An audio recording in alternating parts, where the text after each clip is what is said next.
everyday thing. It's an everyday thing. It's an everyday thing when you let your nuts hang. Jeanine Pirro's future appears to be hanging in the balance over the D.C. U.S. Attorney's decision to drop charges against a former Olympian who was accused of vandalism, among other people, at the reflecting pool. Now, sources say it is highly likely that she'll be fired.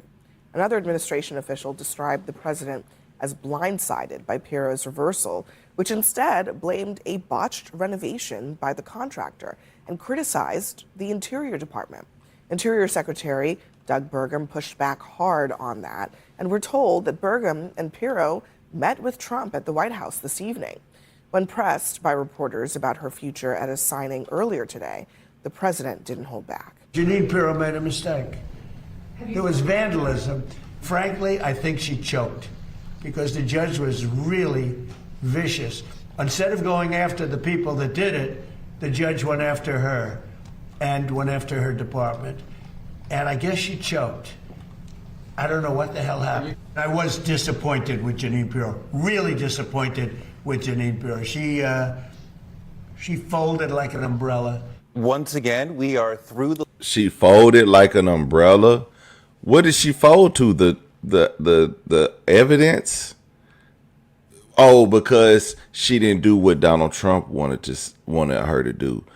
That's right. That's right. It wasn't that she was doing her job. It was that she didn't do what Donald Trump wanted to do. Now, had she done what Donald Trump wanted to do, that in turn wouldn't be doing her job and her duty in the Department of Justice. I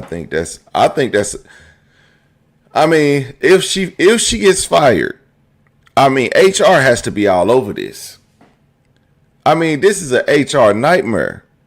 If you don't do what Trump wants you to do, which in most businesses, when your boss asks you to do something, you tend to do it. And if you don't do what your boss says, they fire you, right? But if doing something that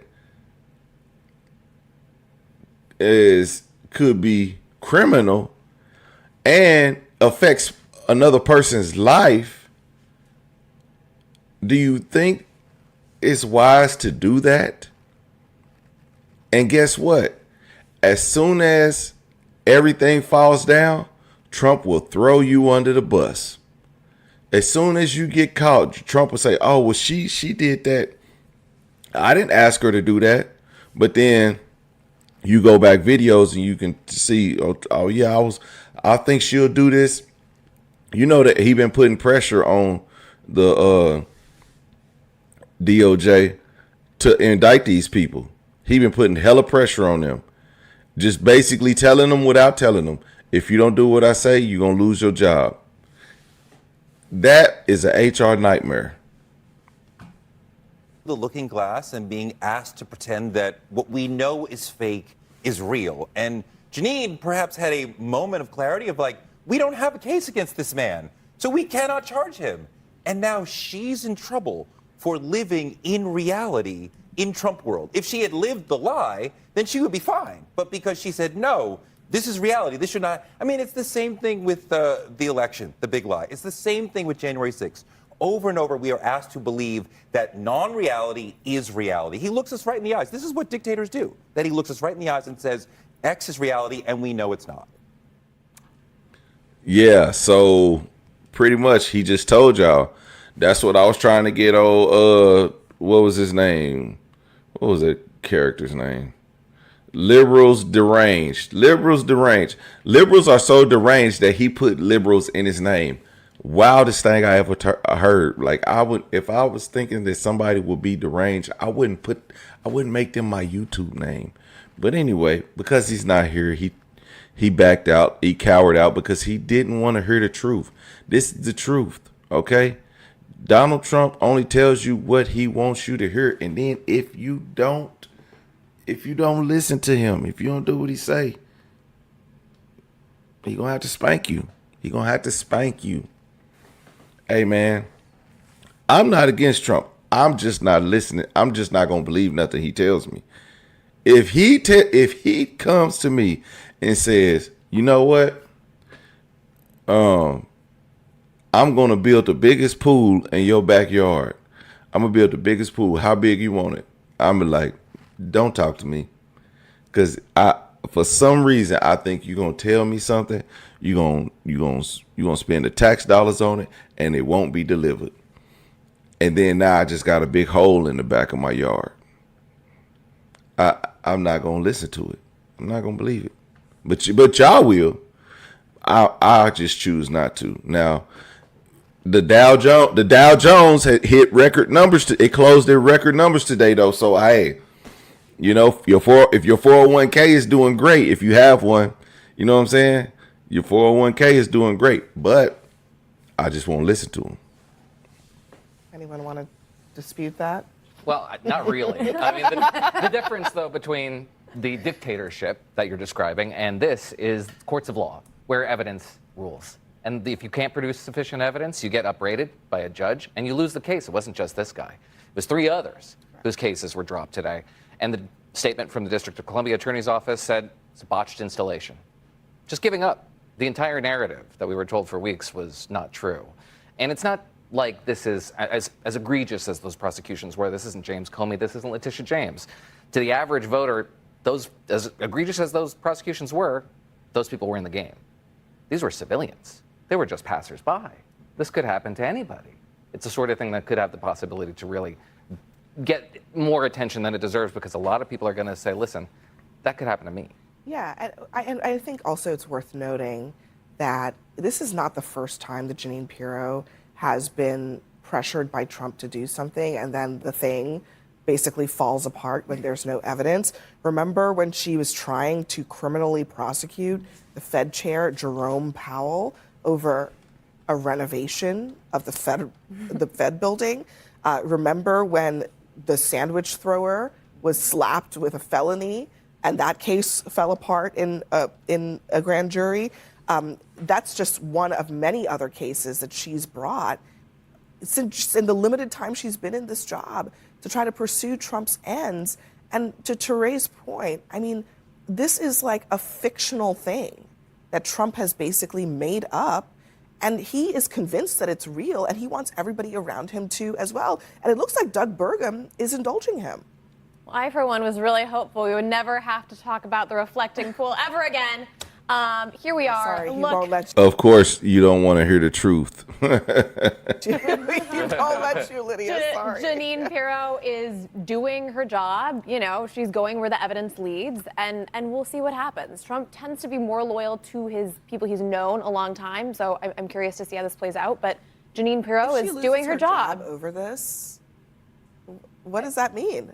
I think it speaks to a truth in the Trump administration and the people that surround him, which is he loves to hire incompetent loyalists, but he also loves to have a scapegoat, and particularly the women around him.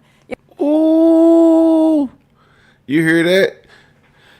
He loves to hire Trump loyalists and looks for a scapegoat. I think we talked about that. Where's liberal at? He not here? Did he run? Looking at. I told y'all, man. Sometimes y'all don't want to hear the truth. If you want the truth, don't follow me, okay? Don't follow me for the truth. I'm just watching them. But if you really want the truth, go dig it up yourself.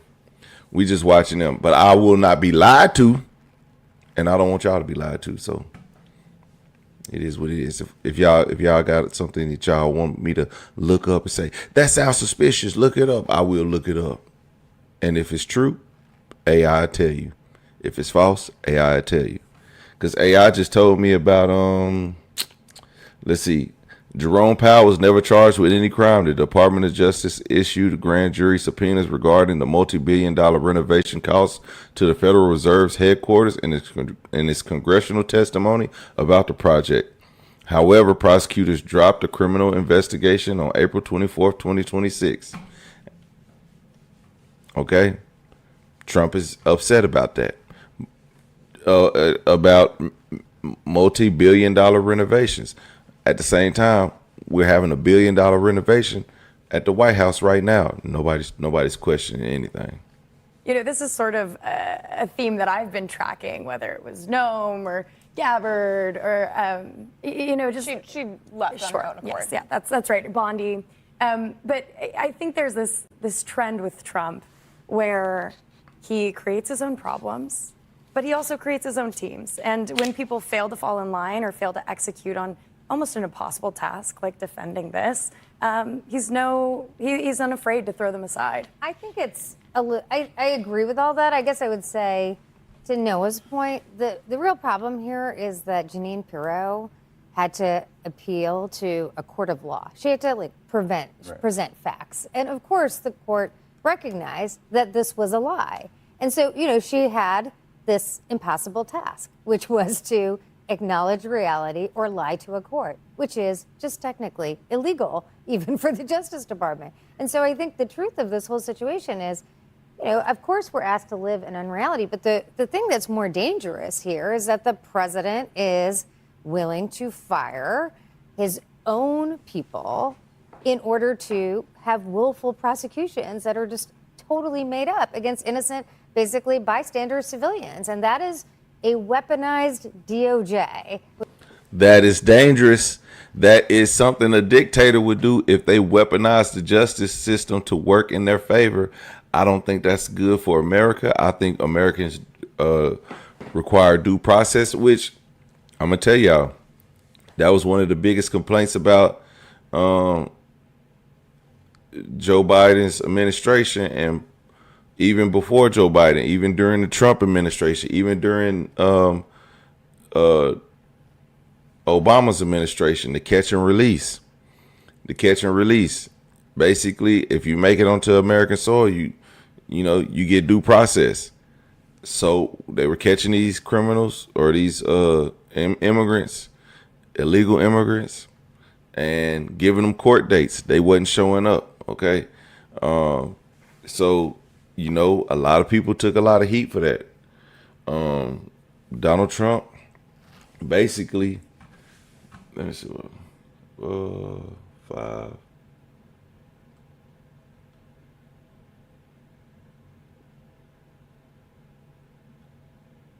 People in order to have willful prosecutions that are just totally made up against innocent, basically bystander civilians. Yeah, so and a lot of those people were all them people, they had to go through the justice system, and they were afforded due process. It was legal. Trump wants it to be illegal whenever he feels like he wants you to be illegal. He can say, he could get somebody to come and arrest you, charge you criminally, and prosecute you because he wants you to be prosecuted. That's a dictator. That's not American values. And like I said, I know it looks bad when Obama and Trump and Joe Biden, they had that catch and release and everybody gets due process before all that crap. That's just the legal process. But when you want to skip the line on the legal process so you can prosecute who you want to prosecute, I think that's not American. And y'all said I hate Trump more than I love America. There's nothing more about being American that I love. But I don't want my constitutional rights violated because somebody has a political hair up their ass about a pool that was defective in the first place, that was rushed. It was a terrible job. But shout out to the company in Atoka, Oklahoma. They did what they did it. It just wasn't right, and it shouldn't have been rushed. That's just a fact. Even though they was working, they was damn near working around the clock. They only had 4 days off in a whole 60-something day period, maybe 70-day period. So, not good. And that is a weaponized DOJ, which is exactly what he claims to have been worried about. This is President Trump talking about this contract that is really at the heart of this. It's a no-bid contract that went out to some contractor that he had apparently had a previous relationship with. And this is what he said back in April versus what he said today. Now, I'm not saying I was 100% thrilled with the contractor, but the contractor was rushing. We wanted to get it open for July 4th, and we got it done. Yeah, by the way, I didn't know the contractor. Everyone said the contractor. I didn't know the contractor. But when it was completed, it was perfect. I said, Doug, I have a guy who's unbelievable at doing swimming pools. I'm going to send my contractor over and take a look. He looked at it. He called me up. He said, so we can do something on it. We have a color. It's called American Flag Blue. I said, that's the color I like. He talked me into it very easily. So y'all be like, oh, what you rambling about? What is he rambling about? He just lied to y'all in y'all face. I didn't know the contractor, but early he was like, I got a guy. Or a guy who knows a guy. You pick the first Trump supporters that you could find in wherever and use them to get the job done. Rushed it. Job was terrible. I'm pretty sure you lost them billions of dollars in business. The one thing they could say is, first they was like, yeah, we completed the reflecting pool. It was great. Now it's terrible. And you know what? He's like, you know what? I don't even know them. I don't even know who hired him. Whoever hired him, you're fired. I mean, the lies. It's just a lot of lies. Now, I'm not saying I was 100% thrilled with the contractor, but the contractor was rushing. We wanted to get it open for July 4th, and we got it done. Yeah, by the way, I didn't know the contractor. Everyone said the contractor. I didn't know the contractor. But when it was completed, it was perfect. I said, Doug, I have a guy who's unbelievable at doing swimming pools. I'm going to send my contractor over and take a look. He looked at it. He called me up. He said, so we can do something on it. We have a color. It's called American Flag Blue. I said, that's the color I like. He talked me into it very easily.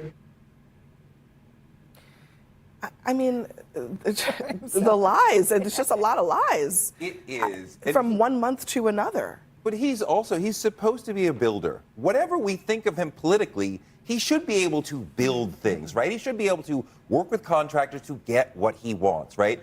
But clearly, again, he's unable to do that. He's actually falling back on the thing that America first became knowing him all about, firing people, right? That's what we're getting back to here. But also, I mean, this contract has been rife with problems from the beginning. As he pointed out, he rushed this job. He gave this guy a no-bid contract for $6.9 million, which is several times over more than he said the whole project would cost when he started it off. They used this rarely used exemption that is supposed to be used to prevent serious injury, financial or other, to the government in order to get this contract through.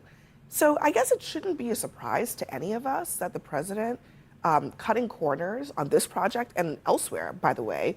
Let's not forget there's a whole hole where the East Wing used to be. All kinds of things at the White House have been torn up, and God knows what those arrangements have been. But this is a very vivid example of what it looks like when there's no oversight, which there is supposed to be for things like this. I mean, to your point, if there was a little less tolerance on the part of Republican lawmakers for this sort of thing, you'd probably see less of it because there'd be a check and a mechanism to enforce some sort of propriety on the president. They don't really do, Republicans don't really do. It's called checks and balances, and that's been no such thing since Trump has been in office. There's literally zero checks, and everything is unbalanced. Do him a lot of favors by indulging in these fantasies here.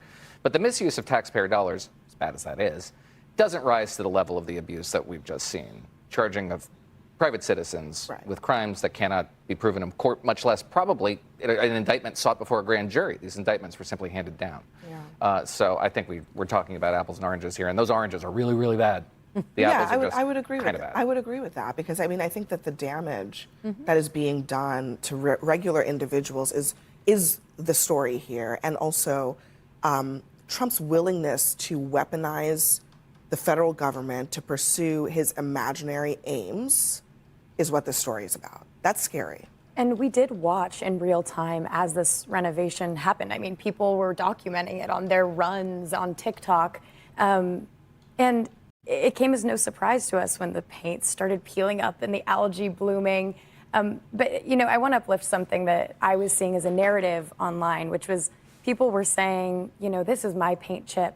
Maybe I'll sell it for $250. And then commenters were joking, I already paid $14 million for those peeling paint chips. Also, can I just say, it's so weird how much time he spends on this stuff. Like, you know, I will say Americans are worried about gas prices and other things. And the president spends so much time on this reflecting pool and then defending the reflecting pool and then attacking his U.S. And then attorney. having meetings with people at the White House about the reflecting pool. It's like, it's like that and the Iran war are kind of even to him. Well, I mean, we don't have time to play it, but, you know, Maggie Haberman at the New York Times, who knows Trump very well, she says she believes it's about 70% of his mind share right now that is devoted to these projects. And it's not a joke.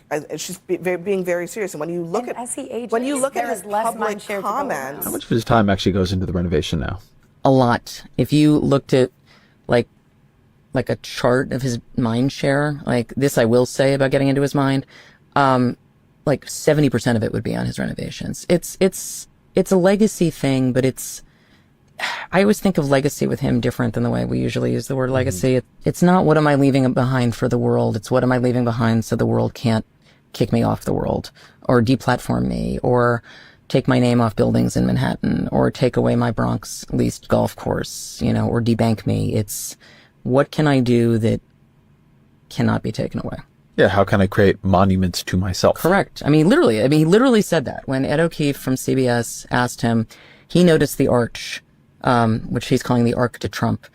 Ed said, what is that? And Trump's like, it's an arch. Thank you. It's going to be built. Thank you all. You come this way. Thank you. For who? Thanks, guys. Take a look. Thank you, guys. Yeah, no, I know where it is, but who's it for? Thank you, guys.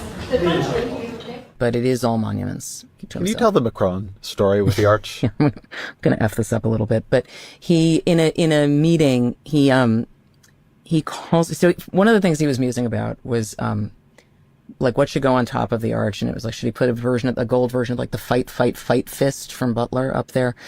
But he calls Macron in the middle of another meeting and starts asking him about the Arc de Triomphe in France, and, you know, what's it like, and how many people, you know, does it have a visitor's desk? Do people jump off of it? I mean, this was the conversation that he was interested in, and he's still talking about this kind of thing, but calls up a foreign leader to inquire about what his arch to himself should look like. The Kennedy Center, the ballroom, you know, I mean, I can go on and on.